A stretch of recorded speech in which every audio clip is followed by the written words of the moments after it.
Hello అండి. Welcome back to our channel. మీరు కనుక మన ఛానల్‌ని ఫస్ట్ టైం చూస్తే ప్లీజ్ సబ్స్క్రైబ్ చేసుకోండి. ఇక ఈరోజు వీడియో వచ్చేసి మనం ఇంట్లో పెంచుకునే పచ్చిమిర్చి మొక్కలకు కూడా గుత్తులు గుత్తులుగా పచ్చిమిరపకాయలు రావాలంటే ఏం చేయాలి? ఇది సీజన్ కదండీ! చాలా బాగా వస్తాయి. వీటికి కావాల్సినదంతా ఎండ బాగా పడే ప్రదేశంలో పెడితే చాలండి.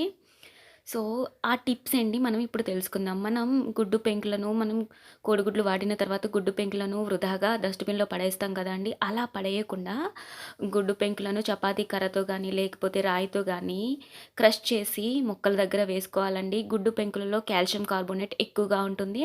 దానివల్ల మొక్కలు, కాండాలు, ఆకులు బలంగా తయారయ్యి ఏ వ్యాధులకు లోను కాకుండా వ్యాధి నిరోధక శక్తి మొక్కల్లో బాగా పెరుగుతుంది. అలాగే కాల్షియం లోపం ఏదైనా ఉంటే అది పోయి మొక్కలు పచ్చగా వచ్చి కాయగూరల చెట్లకు వేసుకోవచ్చు. లేకపోతే పూల చెట్టు గులాబీ చెట్లకైతే ఇది బాగా పనిచేస్తుందండి. అలాగే పచ్చిమిర్చి మొక్కలకు కూడా పచ్చిమిర్చి మొక్కలకు మనం ఇంట్లో పెంచుకునే వాటికి వేస్తే గుత్తులు గుత్తులుగా కాయలొస్తాయండి. చాలా హెల్తీగా, గ్రీన్‌గా కలర్ కూడా చాలా ఇంప్రూవ్ అవుతుందండి ఈ పచ్చిమిర్చి మొక్కలకి. నేను చూపిస్తాను. ఇలా క్రష్ చేసి వేసుకోవచ్చు. లేకపోతే మిక్సీ ఉంటుంది కదా! మిక్సీలో పట్టేసి పౌడర్ లాగా మనం పౌడర్ ఎలా ఉంటుంది?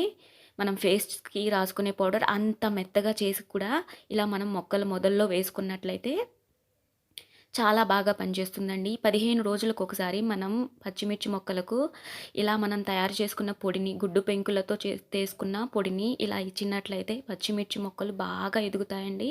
చూడండి ఈ విధంగా పొడి చేసుకొని మనం మొక్కలకి ఇచ్చుకున్నట్లయితే కాయలు గుత్తులు గుత్తులుగా వస్తాయండి. ఒక్క చెట్టుకే దాదాపు హాఫ్ కేజీ కాయలు కూడా వచ్చిన రోజులు కూడా ఉన్నాయి. మా ఇంట్లో పెంచిన మొక్కలకైతే. మీరు కూడా ఈ టిప్‌ని ఫాలో అవుతారని అనుకుంటున్నాను. మీకు ఈ వీడియో నచ్చినట్లయితే మన ఛానల్‌ని సబ్స్క్రైబ్ చేయండి. Thank you for watching.